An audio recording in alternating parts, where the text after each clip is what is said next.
Welcome, it's Nevada, and today we have for you the Rickenbacker 4003. This is a Jeklo model, or the Jeklo finish.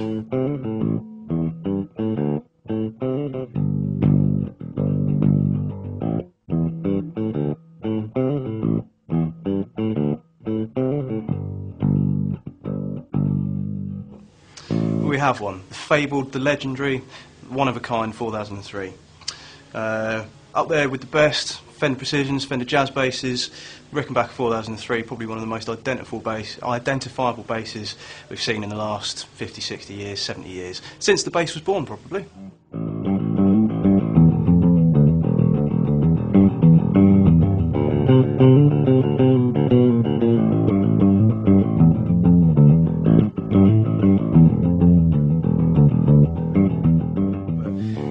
Everybody who has seen the Rickenbacker knows that they're famous for the massive, great big chunks of metal they've got on there. One over the bridge pickup, the bridge itself, and just the distinctive looks that we've got as well. Modelled after, I believe, a cresting wave that we've got there, so nice smooth lines.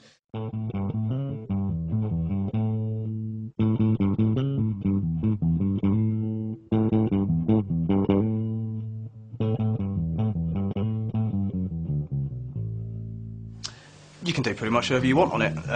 You can slap it if you want to. It's not what you'd think that you could slap with, but you could do it. It's a pick bass, it's a finger bass, it's a whatever you want kind of bass.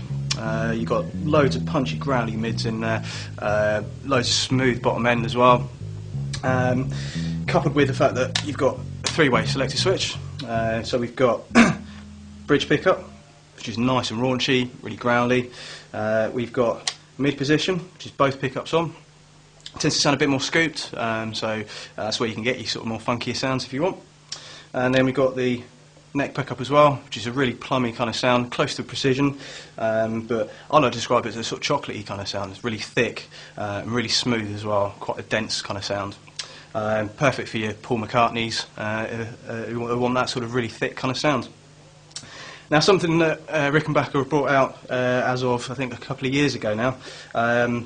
They have brought in the push-pull pot. What that enables you to do is go back to the original 70s sound of the 4003. What that does is it actually, I believe it puts back in a capacitor into the circuit, which thins the sound out, so it takes a lot of the bottom end out. So you get that traditional Rickenbacker sound as well. Pushed it back in, and you've got a more modern sound.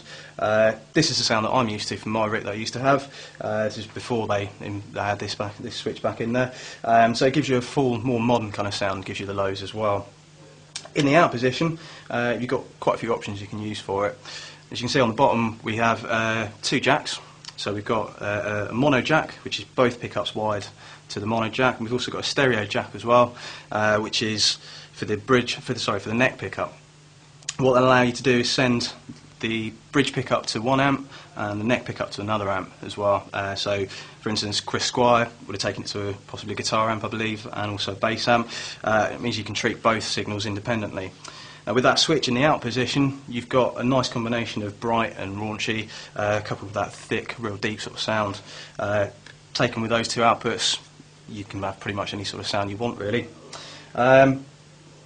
And that's it, pretty much. I think that's the Rickenbacker in all its glory. You either love it or you don't. The Lemmys of the world, Chris Squires of the world, the Paul McCartneys of the world, they can't all be wrong.